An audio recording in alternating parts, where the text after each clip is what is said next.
Okay, we're going to start now. Good afternoon. It's Monday, March 25th, and it's the 40th CALLERLAB convention, 4 o'clock in the afternoon. Welcome to the session, How to Be a Rainmaker. My name is Henerlau. My panelist to my left here comes from West Springfield, Massachusetts, Mr. Ken Ritucci. We're going to close the back doors there. Could you close those two doors? Thank you.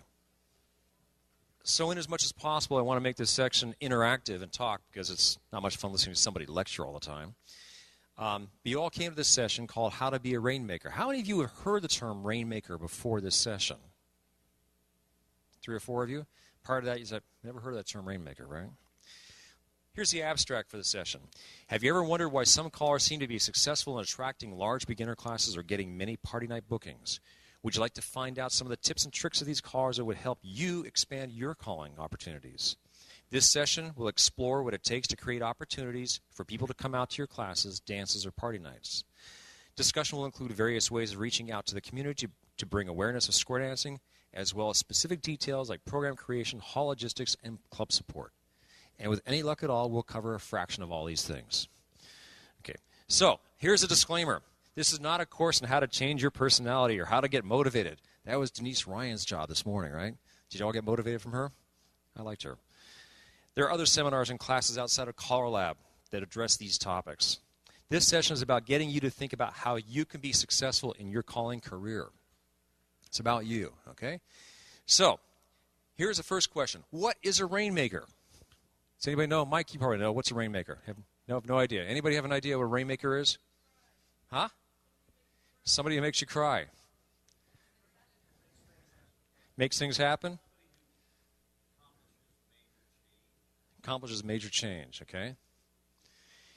I first came across this term about 20 years ago in a seminar, and I thought it was a pretty good session on this. It was a different profession at that time and a trade seminar. Now, here's what Webster says a rainmaker is. A person as in a partner in a law firm who brings in new business, also a person whose influence can initiate progress or ensure success. Dictionary.com says a rainmaker is an influential employee who creates a great deal of business or revenue for his or her firm. American Heritage says one who is known for achieving excellent results in a profession or field, such as business or politics. So yeah, the rainmaker is a person who goes out there and makes something happen. A struggling business might hire a rainmaker to turn things around. You know, somebody can really just, create the customer base, the sales, the whole impetus to make that business profitable. So when we talk about how to be a rainmaker here, there are no magic secrets to being a rainmaker. There are a lot of ideas out there, and there are a lot of thoughts, and there are a lot of success stories. And the trick is to identify those success stories and emulate those any way you can and find out what works for you to become that rainmaker. We're going to go through a few of these here. Ken, do you want to say a few words before I go into my details? Okay, all right. So we talked about this, the definition of being a rainmaker. You should all have an outline. If you don't have this outline here, come up and get one. And you can come to the front and join us too.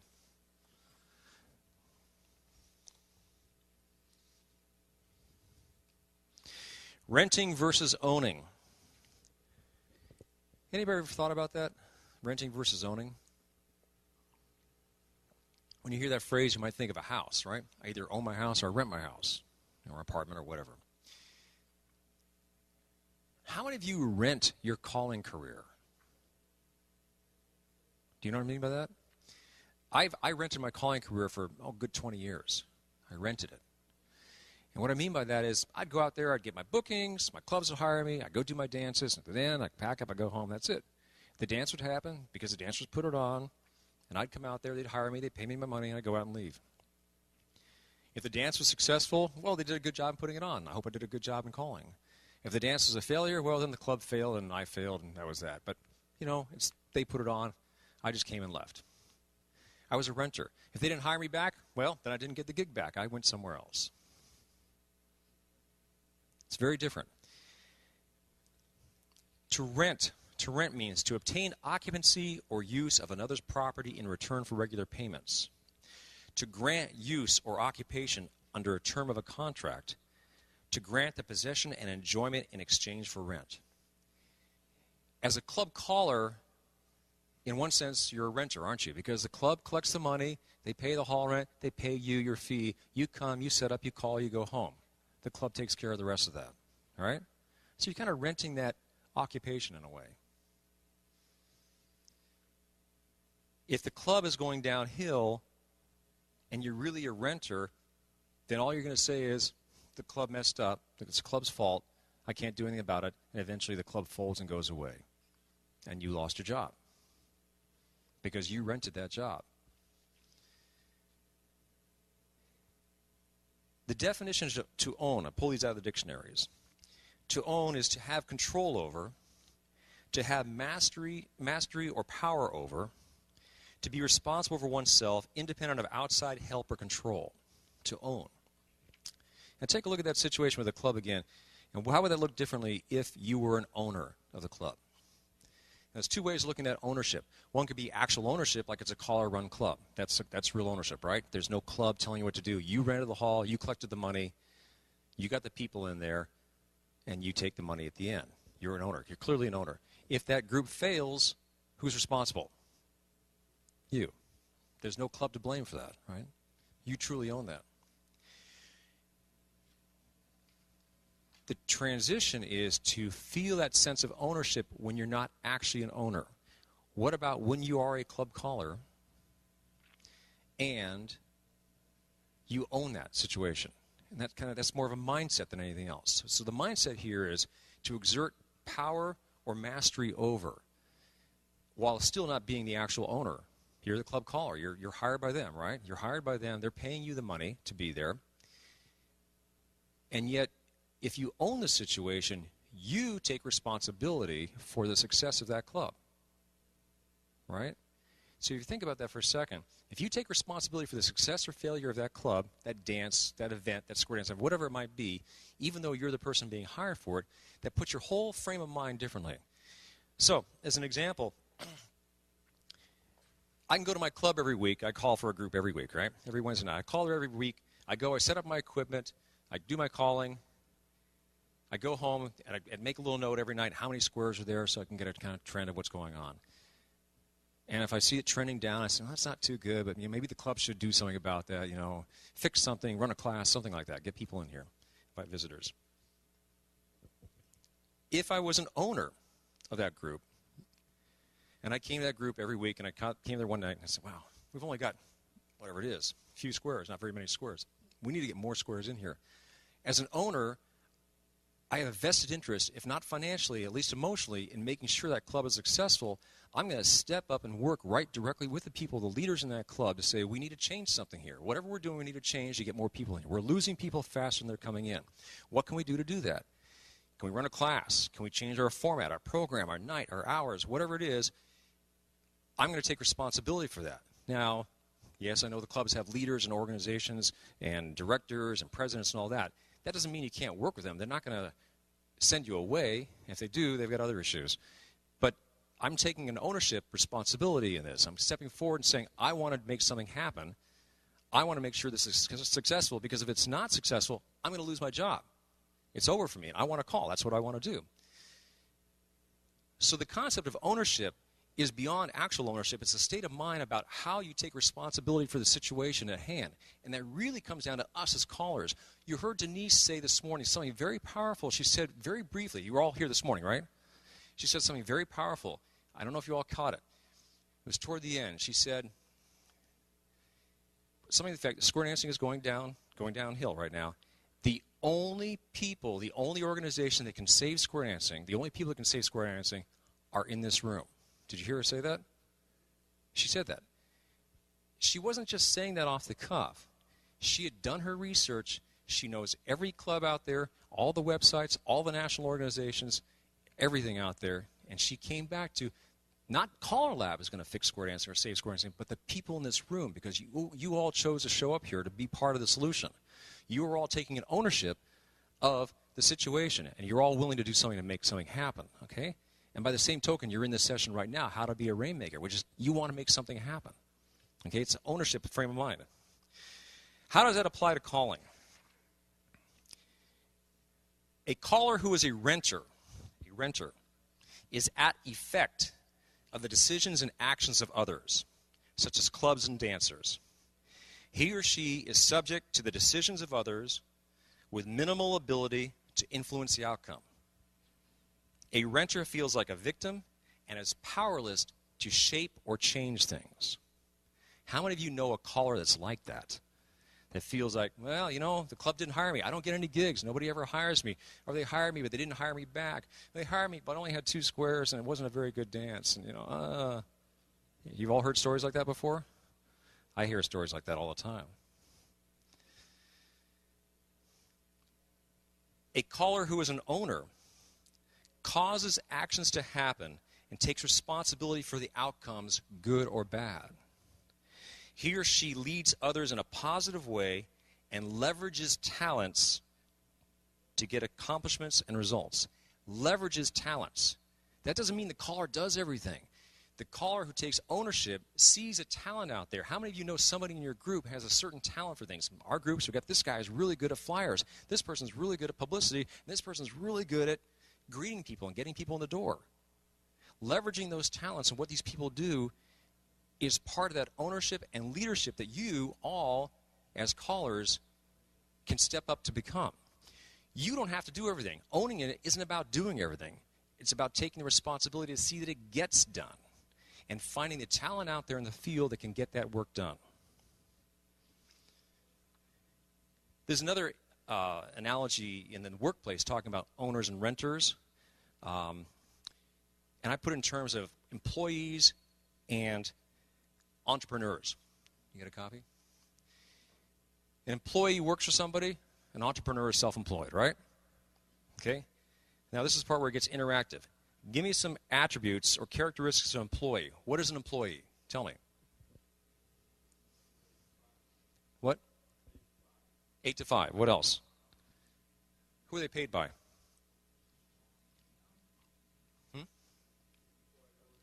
Paid by the employer, okay? What else? If you're an employee, tell me everything that an employee has. Huh? You don't take your work home. You do what you're told. Huh? No thanking. No thinking, okay? I'm sorry? Limited responsibility. How about the pay rate? Determined by the employer, right?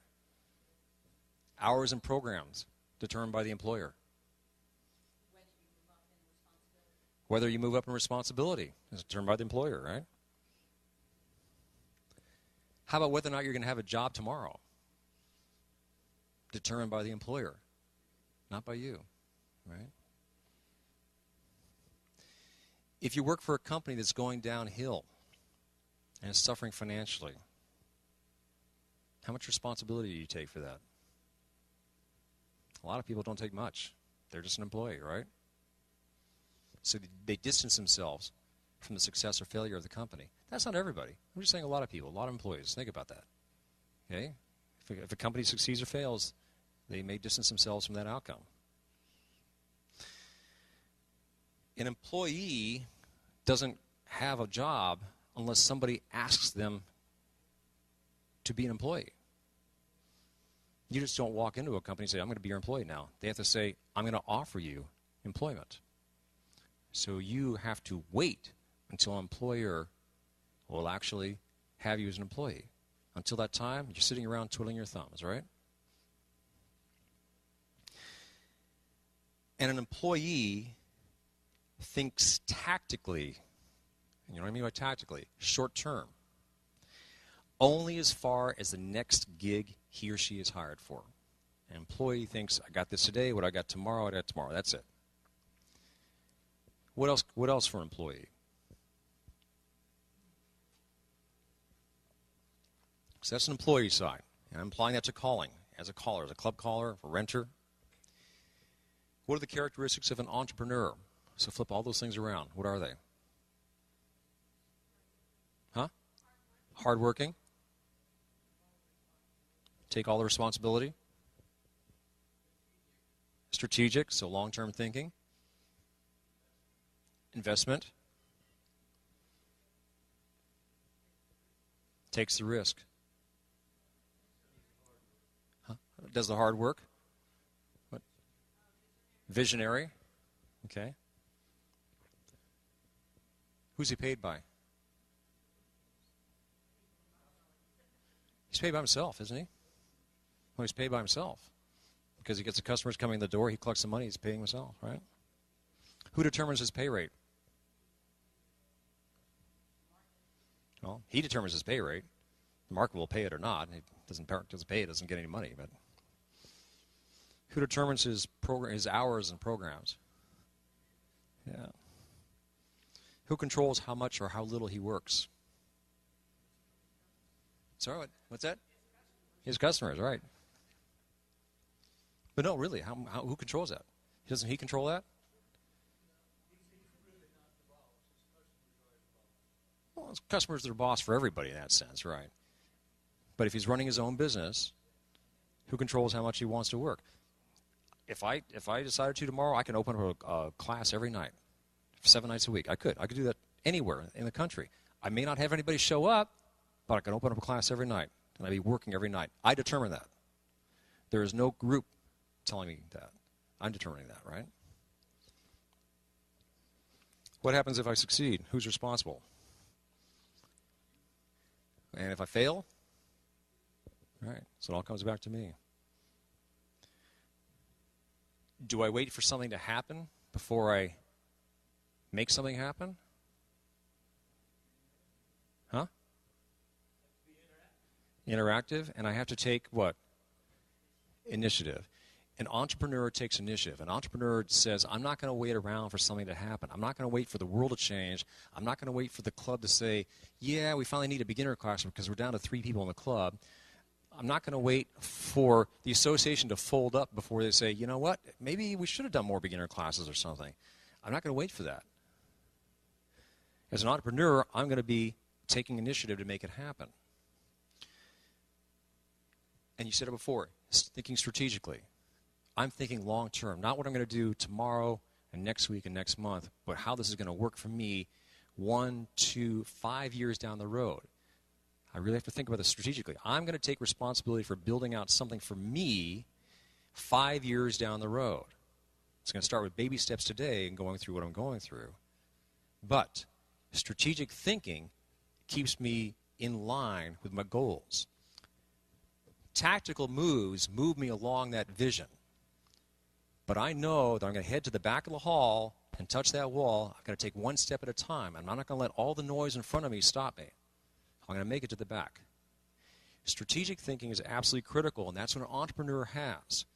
So an entrepreneur takes the initiative and has a strategic thinking. So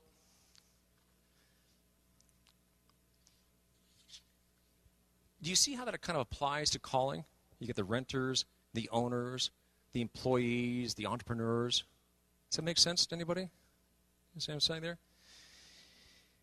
If you look at it from that standpoint, and you create a successful model, whatever it might be, how would you determine if you were successful? If my strategic vision is down at the end of the hall here, to walk to the end of the hall, clearly success is if I get to the end of the hall. That's clearly success. In square dancing, if I want to be a successful caller, and if I'm running a class on my own, and I want to be successful, how would I determine if I'm successful? How would I know that?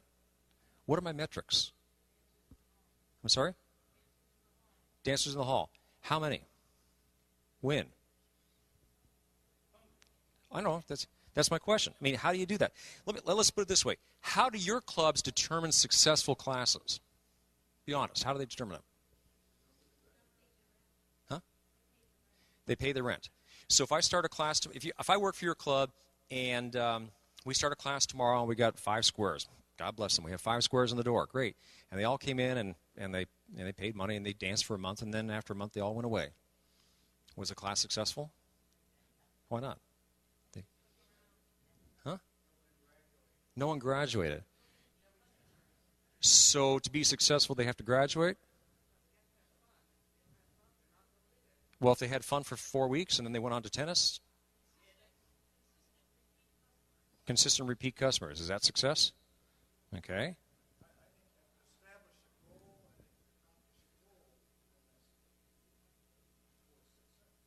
A goal. Okay. So you establish a goal, and you accomplish a goal, you're successful. So again, I'm going to say honestly, be honest. How do your clubs define a successful class? Number of people in the door, coming in the door. First, second dance. They won't hold lessons unless they have enough money to pay the caller. Okay. So, but I'm gonna keep going down with Mary. So if you said they came in the door, so if they came in for a couple of weeks and I got 5 squares, by the third week we're down to 1 square, 1 person. Is it successful? They fool themselves.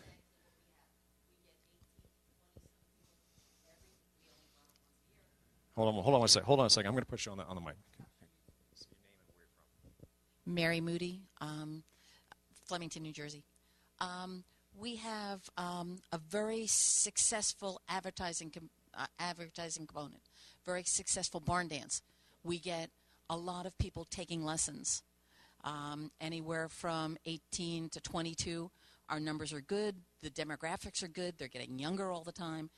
We can't retain them. We don't have any summer program. We actually start in the midwinter, so we get people that other people don't get because they start in September. So we start in the midwinter so that we get all of those, but then we drop them during the summer, and they can't take the summer break, go other places, and make that jump and come back in September. We lose them, and we still think of ourselves as a success. We had them for 12 weeks, and then they danced 2 dances with us or 3 dances with us, and they may come in September again when we start for 1 or 2 dances. They can't dance up to the mainstream level, and they drop out. So one thing I want to emphasize, there's no right or wrong answer on success. Just everybody has a different idea what success is. Who had their hand up here? Sorry. Okay, great. So there's no right or wrong answer. I'm not trying to tell you what success is. I'm trying to get you to think about what success is. Because a lot of clubs have an idea that success means this thing way out here, and if you start here and they only make it to here, then we weren't successful. In fact, if you make it to here, you're not successful. Only if you make it way out there, you're successful. And so I'm encouraging you to rethink that not everybody who goes on a casual hike on Saturday is going to climb to the top of Mount Everest, right? That doesn't mean they're not a hiker, I like to hike around, but I'm not going to climb the top of Mount Everest. It's just not going to happen for me. Does that mean I'm not successful as a hiker? No, I'm actually a pretty good hiker. Someone else had their hand up? No. Yeah. Sharon Baldwin, Thomasville, North Carolina. My question is that once you get these people in, why do you have to lose them in the summer? Is there any plans to change to where you don't lose them for the summer?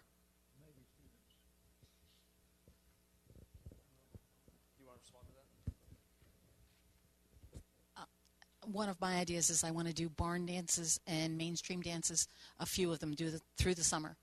I'd have to take it on sort of as myself outside of the club. The club's hall isn't air conditioned, and they aren't willing to explore that by themselves. Our club does not dance during the summer. Keep in mind, in a lot of parts of the country, the clubs only dance during the school year, and they're off in the summer. We're in the West Coast. We dance year-round. Different climate, different situation. So it's important to think about what success means, because one of the issues I've talked about with clubs over the years is they'll run a class. Here's 2 scenarios. One, they start a class with a lot of dancers and graduate 1 or 2 at the end who join the club for a month and then drop out. They say that's not successful. Or they'll start with a handful of dancers, run them all the way through, graduate them to the club, and after 2 or 3 years, they drop out for whatever reason. And they'll still feel it's not successful because they dropped out after 2 years. Here's my question to you. If you didn't run the class at all, you wouldn't have had them for 3 years, would you? They wouldn't be there. If you ran the class, you had them for, say, a year of lessons and 2 years of the club. You had them for 3 years. Then they moved on for whatever reason. Maybe they moved away. Maybe they took up bowling. Maybe they had kids. You don't know. But they did something. I think that a lot of club dancers out there believe that unless you become a lifetime dancer for the rest of your life, that if for any reason you drop out, that it's a failure. So if you start somebody through beginners, you graduate them, and they dance for 1 or 2 years and drop out, well, then it was not successful. Even if they dance for 5 or 10 years and drop out, some clubs think it was not successful. It was a failure because they dropped out at some point. And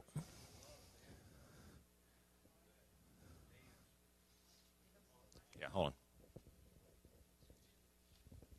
Vance McDaniel, Raleigh, North Carolina. There's a lot of dancers out there who danced years ago for every length of time that they danced, a year, 2 years, whatever, quit for 20 years and then came back. I've got a lot of dancers in my clubs that did that. So it's not always a failure. And if those dancers, for whatever amount of time they danced, if they were having fun and having a good time, then it was a success, in my opinion. Great, thank you. So one of the things we're thinking, the traditional model is dancers graduate from class, dance for the club until illness or death stop them. That is the traditional model of success. We're dance forever until illness or death, right? Here's a realistic model. Dancers graduate from class, dance with club for 1 to 3 years before losing interest and or moving on to another activity. Here's an alternative model. Dancers never graduate from class. They dance in repetitive cycles of being a class angel over and over again, meeting new people and supporting the beginners continuously. And a lot of clubs would say that class was a failure. I've got clubs in my area who say that it's not a failure because they never got into the club. But they're part of the whole class cycle over and over and over again. How many of you know beginners like that? They never really want to go on to mainstream or plus or whatever, but they're really happy just dancing on that beginner stuff. And they keep taking the class over and over again. They have a great time, and they're just really happy in that whole basic cycle, and they keep cycling through. Usually they're pretty happy dancers, too. In my experience, they're pretty happy dancers. They have a good time. They're successful dancing. They're not bored. They're having a great time, and they're really great angels with the new people coming in the door, and they're comfortable with them, and everything's happy. So think about where your metrics are on this. Part 2, barriers to change. All right. We're going to have a whole talk about this on Wednesday at the Board of Governors meeting. This is going to be a lot of fun. What is stopping you? What is stopping you from shifting in your mind from being an employee to being an entrepreneur, from being a renter to being an owner? What is stopping you? That's a rhetorical question. I don't expect you to come up with all the answers right now. But there are a lot of reasons that we as callers don't take ownership and responsibility for what we do in our calling activity. You can just list them off, and I got a whole list on my laptop. What are some of the reasons? You know, like the clubs won't let me, the clubs don't want to change, the halls cost too much, I can't find dancers, the people are too old, I can't find, I don't have the right music, on and on down the line. It's too far to travel, nobody will hire me. All those things get in the way of taking ownership for what's happening in your square dance situation. So think about that. You tried it, but nobody came. You can't get any angels. No one will hire me. The hall is too expensive. Here's one, a belief: I cannot compete against a computer. I can't compete against the DVD at home. I can't compete against the games they want to play at home, or Netflix, right? There's Netflix. That's going to kill square dancing, right? Right? Don't we all believe that? Half of us do, all right? What did Denise say this morning? Remember the 10 things we had to write down? And one of them is the connection. The connection. You're not going to get that from a computer. You're not going to get that from Netflix. And you're not going to get that from a game. You're going to get that in square dancing. But if we continue to believe that we're going to lose against those things out there, we're not going to take any, we're going to be a victim. We're going to say, I lost. The computer won, Netflix won, square dancing is gone. We're history. I don't believe that. I believe it's a mind shift, and I believe that people want that connection out there, and we have to take ownership for seeing that those people have that opportunity to come out and do dancing. How about this? No place for beginners to go after they complete a class. Do you guys have that situation anywhere? You have a place? They finish a class, and there's no place to go. We have a little bit of that in our area, too. Nobody has it. Everybody else has a place for beginners to go when they graduate?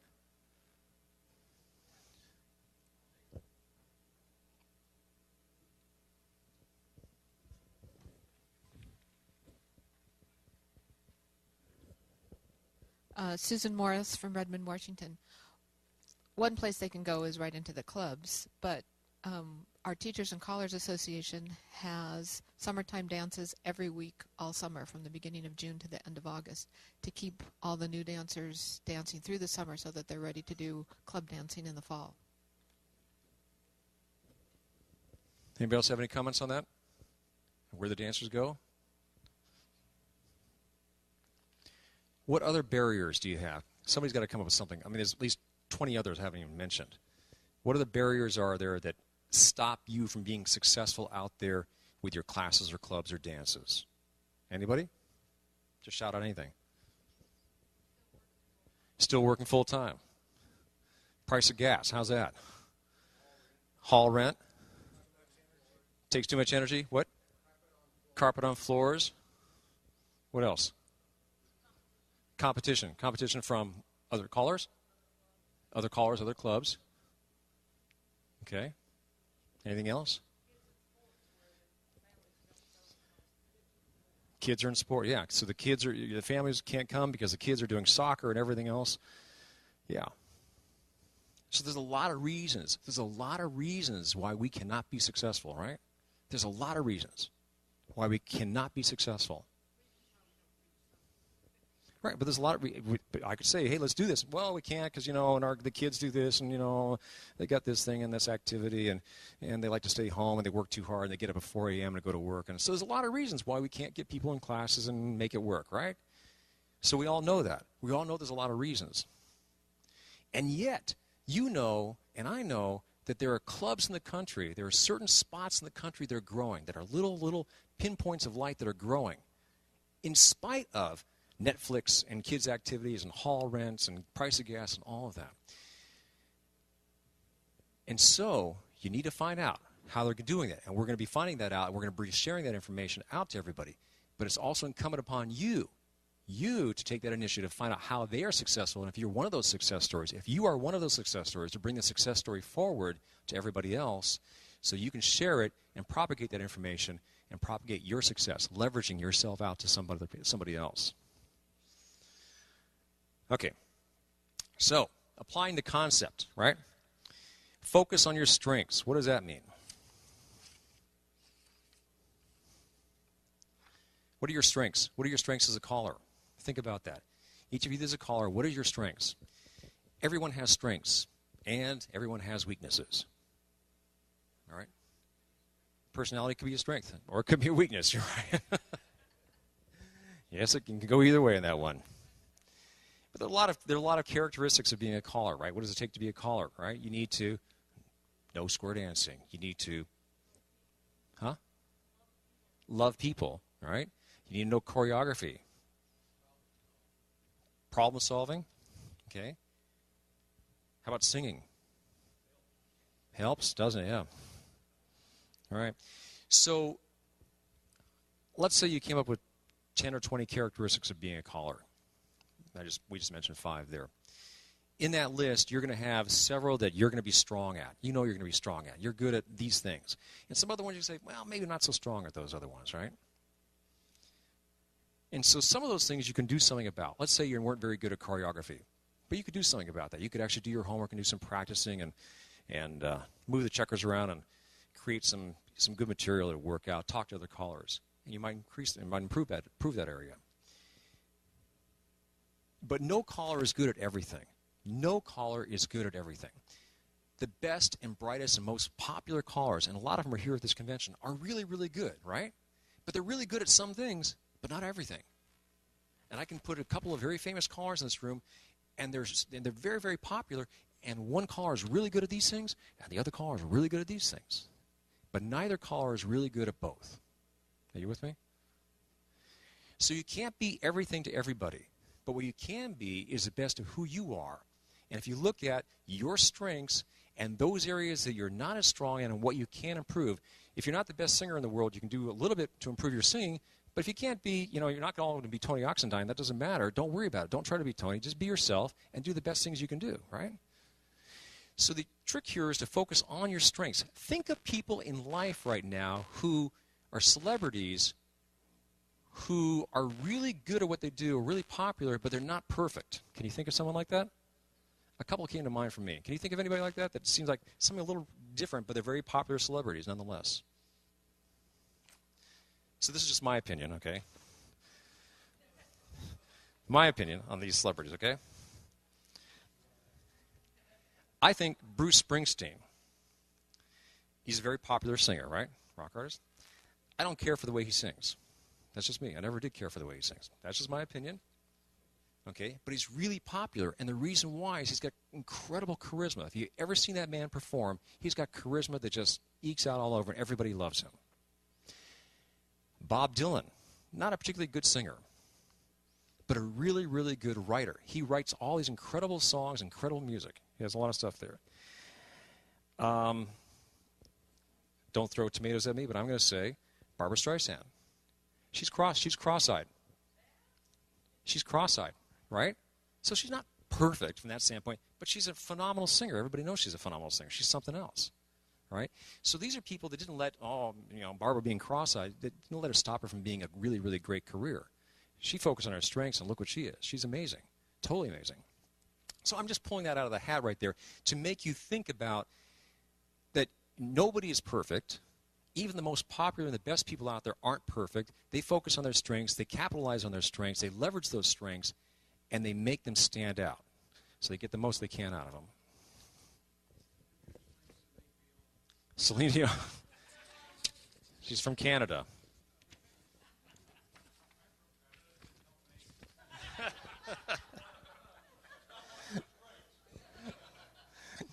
So what are the attributes? Attributes of ones that are successful, right? Confidence, not arrogance. Poised to succeed, willing to fail and continue. Here's one. Interested, not interesting. So when you're involved in your relationships, as Patty said, when you love people, aren't you really interested in them? How many people do you know you walk up to and you talk to them and they'll tell you how interesting they are? All right, because they can do all these things. They've been on this place to do all this whatever, and been on this trip, and I had this knee surgery, and I'm going to take off and something else. That's really nice. Okay, fine, whatever, right? So that's less attractive, right? But if that person's interested in you and what you're doing, what's going on for you, they're a whole lot more interesting, right? So, what are your three best selling points? 3 best selling points. This is something as a takeaway I want for everybody. Take away this. Consider what your 3 best selling points are as a caller. Okay? If you're not a strong singer, are you good at teaching? If you're not a brilliant choreographer, are you good with your people skills? If you're not a psych caller, are you good with your organization and programming? Here's just some ideas. But somewhere in there, you're going to come up with your 3 best selling points about yourself. Okay, what makes you stand out the best you can stand out?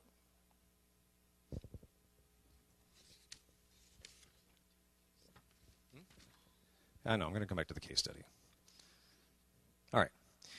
So, case study, and this is where everybody has to participate. Joe Caller is having his pay reduced. The club is shrinking. The beginner class is failing. Tell me, what can Joe do? Anybody?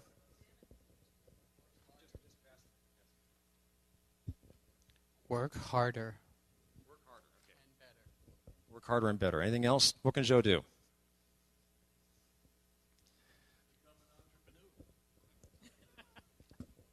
Say that again. Become an entrepreneur. He can also look inward and see what maybe he could do to change what he's doing, as well as maybe talk to his club about what they might be able to do that would help to energize all of them, not just the students, but maybe the club themselves and himself or herself. Anybody been in this situation before? The club is shrinking, the class is failing. Nobody's had that problem before?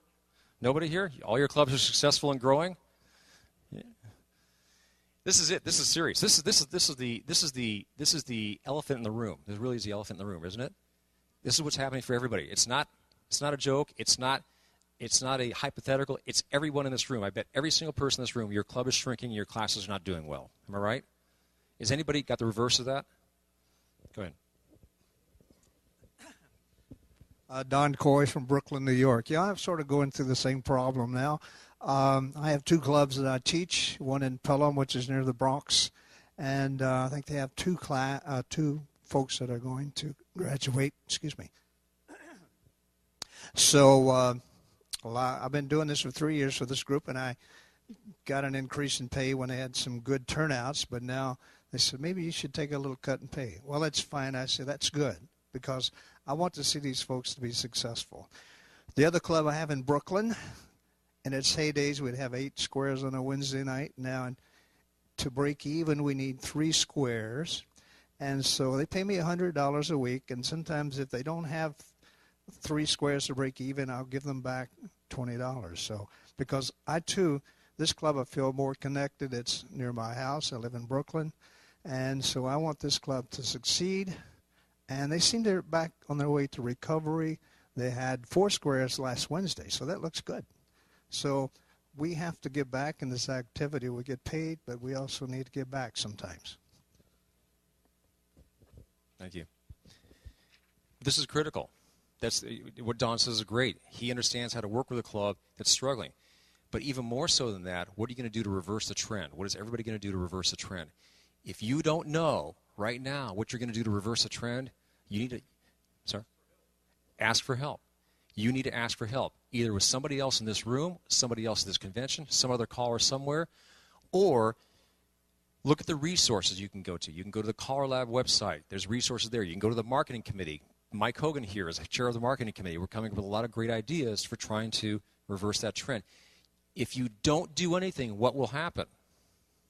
It'll just shrink up and die. And are you a renter or an owner? Ken Britt, Montgomery, Alabama. When we started dancing, my wife and I in Montgomery in '84, there were probably 500 people dancing. They own their own building. There are about 10 clubs that dance there. There's 2 clubs that dance in the building. And there's not nearly 400 people that are dancing there. One of the other callers that live there and I have gotten interested in something called contra dancing, urban contra. Not to take the place of square dancing, but what we're finding out that we're getting 50 and 60 people to come out at a local church to dance with no classes. We do a 30-minute advance. And they come and have a good time. They invite their friends. Some come back, some don't. Some skip out a week, but you don't have to be there. One of the things that's always puzzled me about square dancing is that everything seems to be organized around clubs. And our clubs, I'm not saying do away with the clubs, but as callers, do we need clubs to do our activity? Why don't we just go and offer barn dances or stuff like that to come and dance, to have a good time? The basic program, the idea of having a short time session to teach a little bit, get people dancing enough so they're not committed to a long time. I think there's solutions that we as callers individually can do to keep things going and not be so dependent on the structure that's been around for so many years.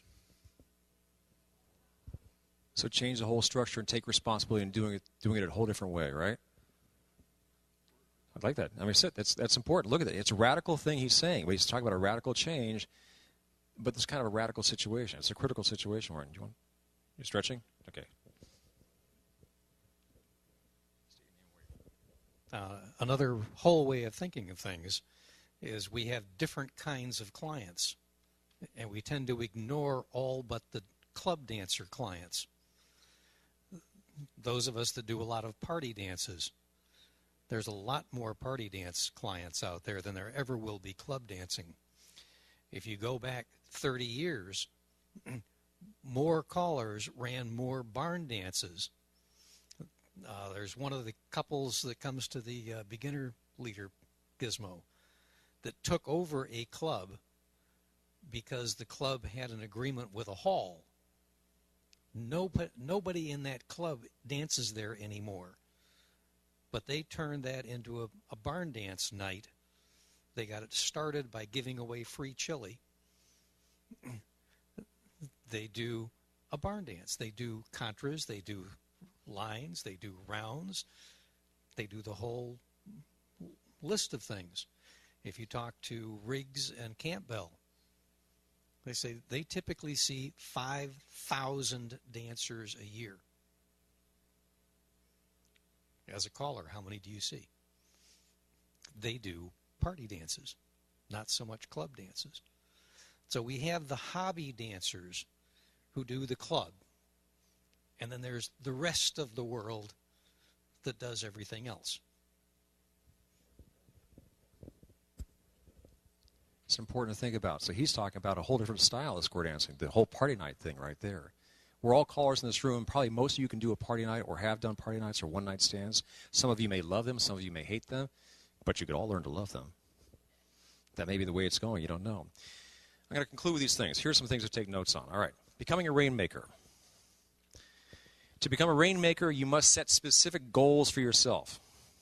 What is it you want to accomplish? When do you want to accomplish it? What program or product are you offering that will be attractive to potential dancers? What are you offering that's going to be attractive to potential dancers? That's number one. Number two, use your resources. If you don't have the answer, and it's okay if you don't have the answer, find the answer. You can use CALLERLAB. They have a library of documents in winning ways somewhere on the website, right, Mike? We'll find that on the website. These are methods that clubs have used to attract dancers. This is a compilation of stories that other clubs have used to grow themselves. Learn about marketing techniques. This is number 3. Join or get information from the CALLERLAB Marketing Committee. There's Mike right there. You can talk to him. Talk to marketing experts in your area. Find people that know something about marketing. Number 4, brainstorm with dancers and other callers. Brainstorm. Brainstorm means come up with some new ideas. Don't sit around and lament about the way it was 30 years ago or what's not working and this is running. What did she call it this morning? The vampire? The little vampire thing out there? Don't find the vampires. Don't talk to the vampires. Find people who are willing to be optimistic and creative. Get away from the Eeyores. The Eeyores of the world are what?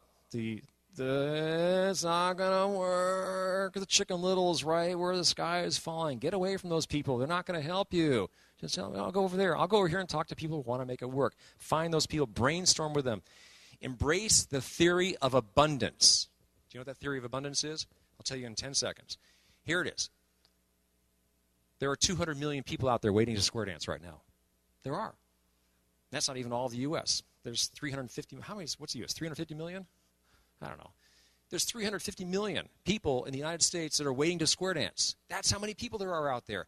You can't say everything is going away when every day our population keeps increasing. More and more bodies are out there. There's a theory of abundance. Scarcity theory is, oh my goodness, if I've got 3 dancers, I better not let anybody else see them because somebody's going to take them away from me. They're all going to be gone at that point. No. Abundance is, I'm glad there are 3 dancers here and you got 3 dancers because there's 27 more dancers waiting to come and join both of us. The theory of abundance is that there's plenty of dancers out there. We just don't have them yet. They're out there. Okay. Embrace the other callers. They're not your competition. They are your complement. They will help you be successful, even if they're next door. Number 5, embrace technology in all of its current popular forms and its cutting-edge tools. If you don't know how to use the technology, find someone who does. This is why I have children. I'm not kidding. I'm pretty smart, but I ask my 25-year-old daughter a lot of things. Okay? Simple uses can be free. More involved uses can cost some money. Mike was talking about the click-through costs in Google searches. You can buy advertising space on Google at really, really cheap prices. We can talk more about that in marketing. Consider alternative programs. ABC, community dance program, barn dances, basics classes, all those. Consider that as an alternative form of dancing than what you're doing today, because maybe what we're doing today isn't going to continue on. You don't know.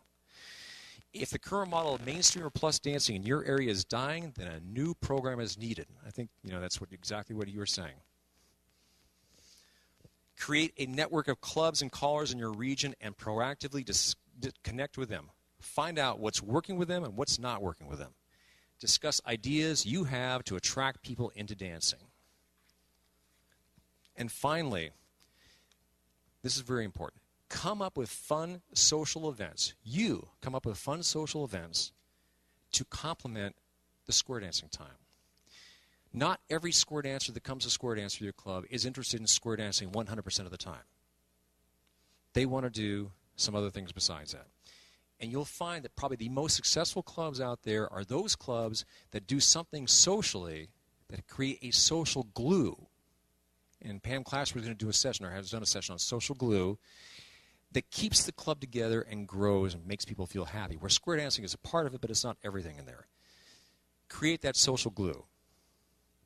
See if you can do, and you can take responsibility for that. You are responsible for creating that social glue. If you don't see it happen in your club, you got a dead club, they're not very active, not doing much, you find a way to light that club up, to have some fun, and get some social glue going on there, and expand that happiness so they naturally will attract more people coming into the group. So, in conclusion, and I'm going to turn it over to Ken for the last part here, successful callers tend to have these qualities. They feel the dancers are more important than the dance. They have personal connections with the dancers. They have continuity in their program. They are prepared for the event. They are involved in extracurricular club activities. And they are inspirational to people.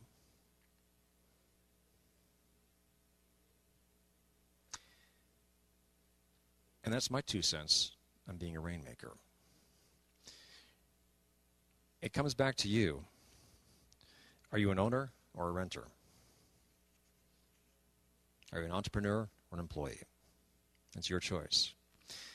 Those are my thoughts. I've asked Ken Ritucci to be on this panel because Ken is probably the premier marketer of square dance callers. If you open up any publication anywhere, you will see his face in 3 different places on every page. You can't get away from Ken Ritucci. Ken has called all over the country. Ken has called all over the world. Ken probably calls your neighbor's kid down the street. Ken is an expert at marketing, getting around all over. There's not anybody who doesn't know Ken Ritucci. So I'd like to have Ken talk about his thoughts on marketing. Thank you. Thank you. Nice job for Eric. This isn't really a sales presentation. It really isn't. I'm going to sort of change tunes here and talk more about how you can be a successful rainmaker. I never really thought of the term rainmaker till I saw this a few months ago and said, yeah, I guess that's really what we do. But start thinking as callers at this point. I mean, we could talk to her ad nauseum about beginner classes and how do we get people in our own situation. But let's talk about why you're here. For the most part, there's mainly callers in here. There are some dancers and some partners. I understand that. But why are you here? Why are you at this convention?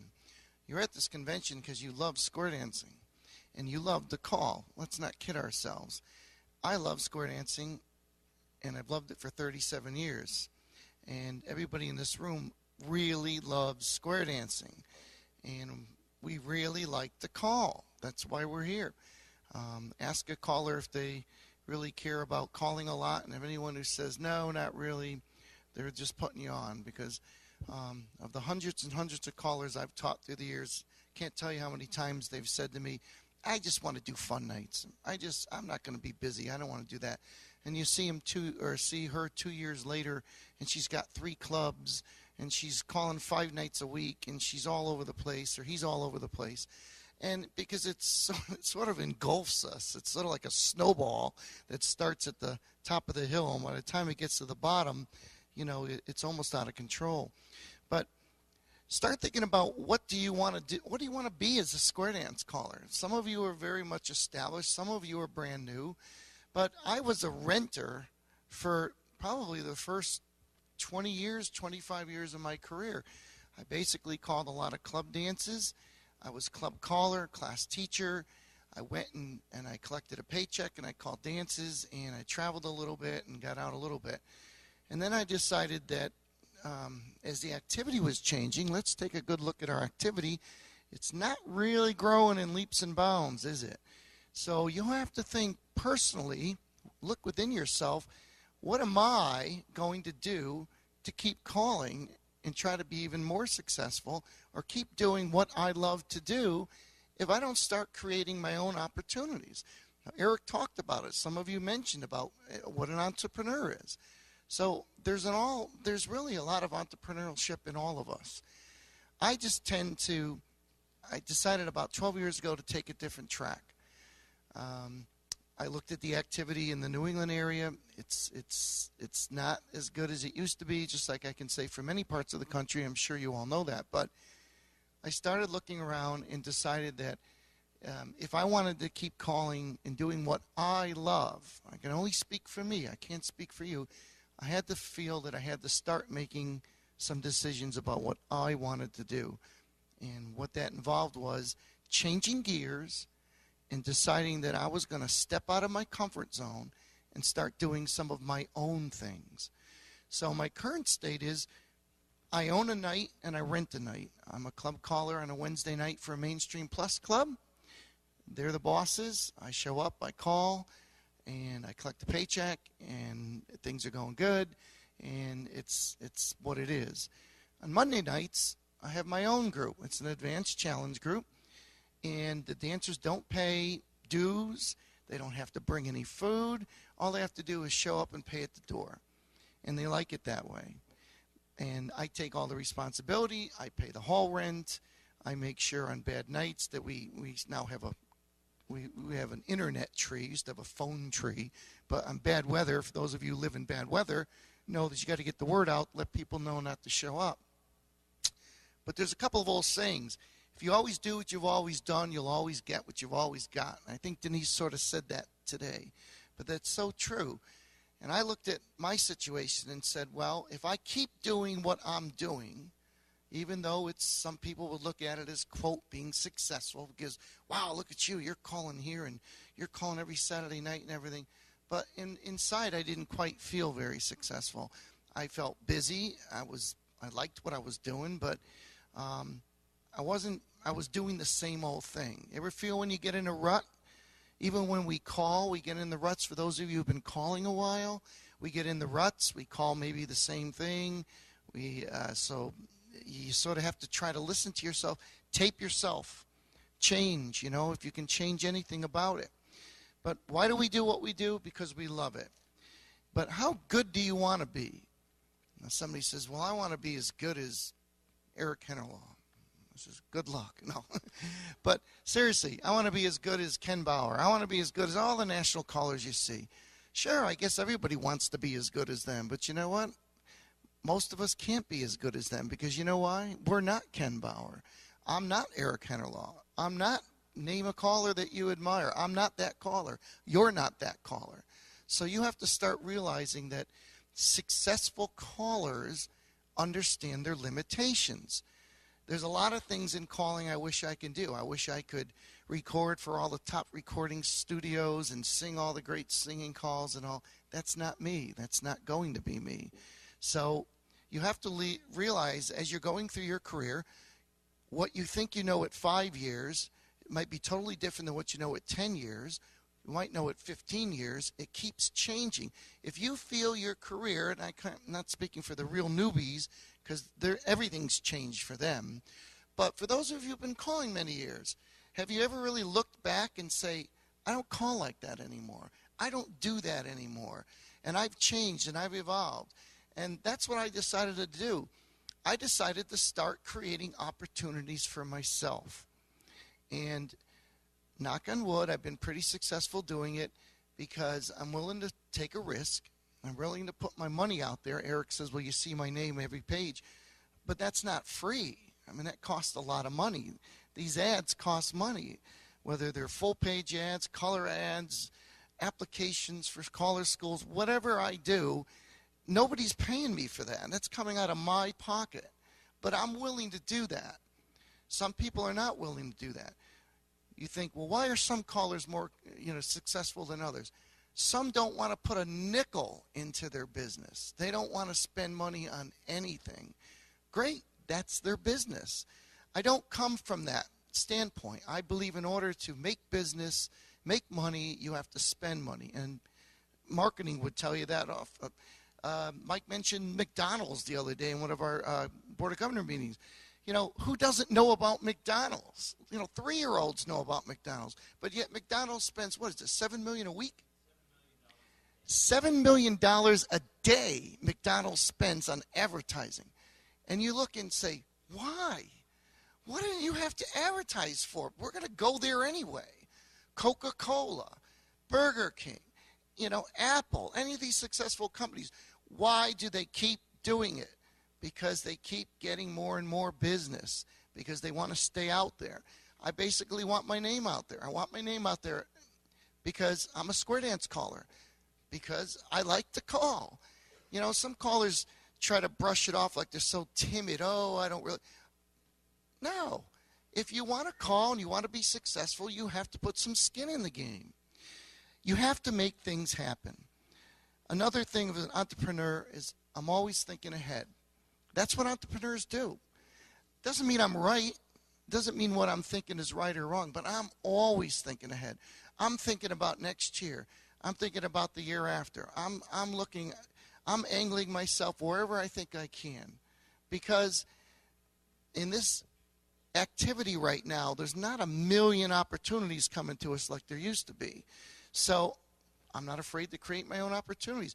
I'm not afraid to create square dance weekends, and if they bomb, they bomb. And you know what? Some of mine have bombed. I hope ours doesn't in the fall.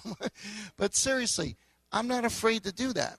It takes time. It takes money. Now, some people say, I'm not really interested in that kind of stuff. That's fine. You don't have to be. But that's really one of the characteristics of what a rainmaker does. I'm certainly not the only one in this industry that does things like that. Take a look out at the table with all the flyers. You're going to see a lot of the same names and same faces. And they're doing weekends, or they're doing festivals, or they're doing dances. And why are they doing it? Well, because they're successful. People want to dance to them. People want to go to them. Are they all put on by the caller? I bet many of them are. Many of them are. I don't see too many out there that say, Club ABC is having Joe Schmo tomorrow, next Saturday night. It's more callers, and then where do you send the money to? You're sending it to a caller. You're sending it to somebody, or they may have a dancer that works for them. Success will follow. There's the old saying, the harder we work, the luckier we get. And that's really true.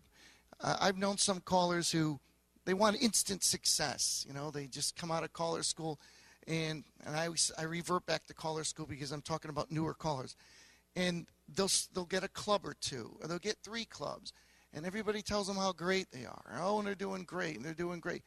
And then all of a sudden, they change. Anybody know anyone like that? I do. I know a lot of them. They change because success goes to their head, which, all being human, we all like success going to our head to some degree. But what they don't realize is they're only looking short term. Rainmakers look long term. Look beyond your instant success, okay? Think down the road. Successful callers, I mentioned, know their limitations. There's something in here, Eric wrote, reaching out to community. Well, I'm going to talk about who's our community. My community is the square dance community. Yes, we all live in a community, but personally, I don't have a lot of time to create brand new classes. I don't. You might, and if you do, that's great. But my community is the existing square dance community.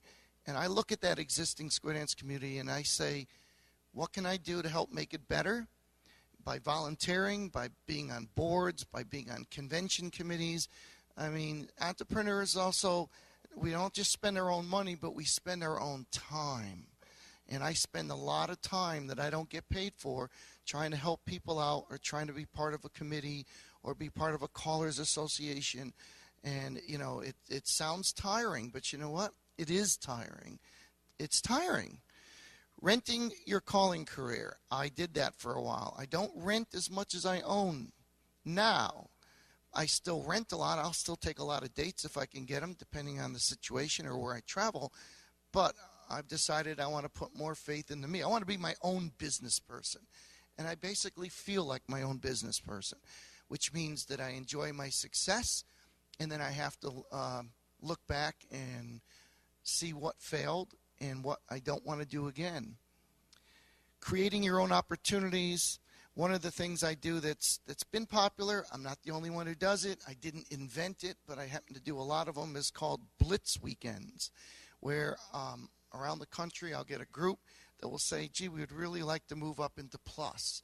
We have a group that wants to learn A1, or we want to learn C1. I'll say, okay, get a hall. I'll make the flyer up. I'll collect the money. Give me some local names on the flyer, and you advertise it, and I'll advertise it, and we'll have our Blitz weekend. Now, why do I do that? Well, I do that, A, because I'm trying to help the section of the country out, or whatever country I'm in. I'm actually going to do one in Germany this fall for the first time. But beyond that, what does a rainmaker do? Looks beyond the initial weekend. What can I do with this afterwards? And what's the first thing I always get when I do one of these? Well, where are we going to dance it after we learn it? There's no place to dance it. I says, don't worry about it. Let's create a weekend. It worked for me in Indiana. We had 4 squares for a C1 Blitz, and we created a weekend after that because they said, where are we going to dance it? I had 10 squares at my first C1 weekend. And if those of you who know the higher levels, 10 squares at a C1 weekend is a lot of dancers. But that's my thinking. Now, does it always work? No, it's not going to always work because some things are out of your control. A couple other quick notes here. Attitude is the key. Denise talked about that today. Eric talked about it. There's too many negative people in our activity. And yeah, it gets to you. And sometimes I'm human. I get negative about things. But I also try to be a realist. And it's, there's not gumdrops in the sky where everybody loves everybody and we all sit around singing Kumbaya. Not everybody loves everybody in our own activity. And I think you all know that. So sometimes not everybody, and I'll go against what Eric said, not everybody in our activity is our friend. Now, I don't mean they're trying to be mean or vindictive. But you stick around long enough and you'll run into some mean and vindictive people. Calling can be very, could be very a big competition. It could be in some ways. In some ways it can be. People are human beings. They get jealous. They see your success. They don't like it. People talk about people. I mean, we're simply, when it comes down to it, whether we're square dance callers or dancers or lawyers or doctors, whatever we do, we are human beings. And human beings don't like to get their feelings hurt, but we've all been guilty of probably saying something about somebody we shouldn't have said and blah, blah, blah. But that's the business to me, it's a business. I look at being an entrepreneur as being a business. It's not a hobby for me as much as it used to be. I love this activity. And those of you know me out there know that. I'll live and die with this activity. There's nothing I wouldn't do for anyone. But I'm fortunate it's not quite the main way I make my living. I do happen to have a job. But for some callers in this business, it is their way they make a living. So what do you want to be when you grow up? It may take years to discover your selling points. I didn't know that 15, 20 years into my career, I did not know that I might want to start creating my own stuff because I was just going down the same track that Eric was talking about, that many of us go down. You get bookings and you keep getting bookings and you're calling so you don't think about anything else. But our activity's changing, isn't it? Not just because it's doom and gloom. It's not all doom and gloom. There's some parts of the country that they're doing better than others. And it's refreshing to see. There's some good, positive people. All it takes is one person in your class, in your club, to start a huge class. I know one lady in New York. She single-handedly brought in 40 new people into a club. And all she did was put flyers on cars. Every restaurant she'd walk into, she would talk to people about square dancing. She would just put things up in the supermarkets. Little by little, she didn't do anything flamboyant. And 40 people showed up on the fun night just from one person. So it can be done. You have to create your own work sometimes. If you're waiting around for the phone to ring, good luck. I don't wait around for the phone to ring anymore.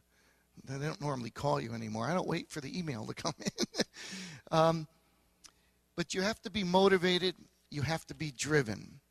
And how will you know if you're successful? Well, you'll feel it, but, if you really want to show it in black and white, your calendar is going to show you that you're successful. All right? Why are some callers busier than others? Because are they better callers? Not in every case. Some of them work less expensive than other callers? Absolutely. I've lost dances to callers because they said, well, he was $50 less. And I said, well, he's a good caller. You'll have a good dance. It's tough at first when you hear things like that. But you have to have a tough skin in this business. You got to learn that, okay, what's going to happen. You turn the page. One day you're up. The next day you're down. One day you're up. The next day you're down. Some you win. Some you lose. Isn't that a singing call? That's right.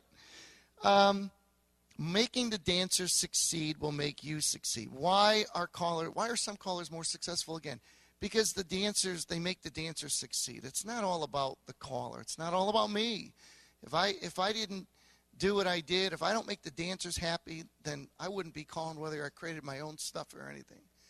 And one other thing that it requires hard work. Rainmakers are people that can see down the road. And caller education is really important. Really important. I'm going to finish with this only because when callers are new, they go to caller school and they say, wow, this is great. And then there might be 5 to 10 years you don't see them again. Sometimes you don't see them ever again. Some you see all the time because they understand that even if they learn one little thing, so you constantly have to be working at your craft. Constantly. All the time. I guess maybe I come over like a steamroller because I'm so enthusiastic and I pour a lot of time and energy into it. Personally, I have the time and energy to pour into it. Some people may not, but that doesn't mean that you can't stop reaching for more. We have to start creating our own work in addition to our existing structure that we have. Those are just a few thoughts. If you have any other questions, you can see me afterwards. I'll turn it back to Eric, and we'll continue.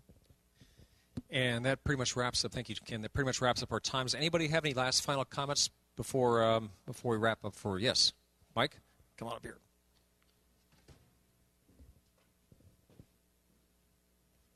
Your name and where you're from. Mike Gormley, Sebring, Florida. I have trouble asking for the sale, so to speak, for the gig. I figure, if a club is interested in me, they'll book me. Mm-hmm. But there's places I'm not getting booked, and my wife tells me all the time, well, ask them. But it's just not me. I wonder if you had any insight on that or could expand upon that or something. Because I'm not a good salesperson. I don't mind calling and all of that, and I feel good at what I'm doing there, but that's where I fail is in the sales. Yeah, and that's not easy to do. And don't get me wrong, when I say ask, that's the salesman terminology, ask for the sale, ask for the order. You got to use common sense, too, because, I've made my bumps down the road. I might have been a little pushy. I think, you get overzealous and you learn to by these mistakes. But there's nothing wrong with sometimes when you talk to clubs and I'll just say, how's the club doing? Or, you haven't had me for a while. Who's doing the programming now? You don't even have to come out and ask for it. You just say, well, who's doing the programming now? And they'll say, oh, it's Eric over here, I'll go up to Eric and I'll say, hey, Eric, I said, my name's Ken, and I'll just hand him my business card. I'll just say, why don't you just keep me in mind down the road? Well, we're booked all the way through 2015. That's fine. Okay, that's good. And then most of the time, I've never had anybody say, no, we would never book you. You'll find that if you just do it in a subtle way, you just give them your card, or you just say, keep me in mind or something, but you don't come right out and say, hey, will you book me? That's not going to work. Eric? The only other thing I want to add to that is this. Take any festival. Great Big Festival happens tomorrow at a big city next door, and they're going to have 3 feature callers. Which 3 are they going to have? Tell me right now. Who are they going to be? Who? I don't know. Could be Tom Miller, could be Jerry Story, could be Tony Oxnard, could be what? Could be Bill Harrison, could be Tim Mariner, could be, well, that's 5. We only need 3. So how many callers could fill that bill? You could probably, if you think about it, 20 or 30 callers, right? So the people that are booking those dances out there are looking for 3 callers, and if you had to think tomorrow, I got to fill a dance, then you have to go through your list and think, who are you going to do? Well, all you're saying, Mike, is say, keep me in mind. Oh, hey, yeah, we can fill it. Mike, you could be one of the callers in this thing, because there's 20 other callers I could also pick, right? So I got to pick somebody to fill the dance, and you're putting yourself out there and you're being present. Just like Ken said, just keep me in mind. Here's my card. And, we are booking 2016 now. We've had these other guys for a while. Why don't you come in 2016, like that. So it's getting your name out there and putting it out there and being present. Any other questions? That's a good question. Yes. Microphone? Not a question, but make sure you have business cards. Oh, yes, of course. Business cards. Pictures help, too. Make it easy for people to get a hold of you. Internet, a website. Steve, would you like to speak for Patty? I just have a comment about that business card thing. Caller in New England, Everett Mackin, when we first started meeting him, he wanted my business card. I gave him a business card. And he looked at me and he said, never give out 1 business card, give out 2, because it's cheap, and I'll keep 1, and I'll give it to somebody else who can make a decision. So never give out 1 business card. That's a good point. Yep, absolutely. Great point. You can always make more. Business cards are cheap. The best way to advertise. Anyway, thank you all for coming out this afternoon. I hope you got something you can take away from this. And thank you. Be a rainmaker tomorrow and make something happen in your life. Great. We'll see you all at dinner.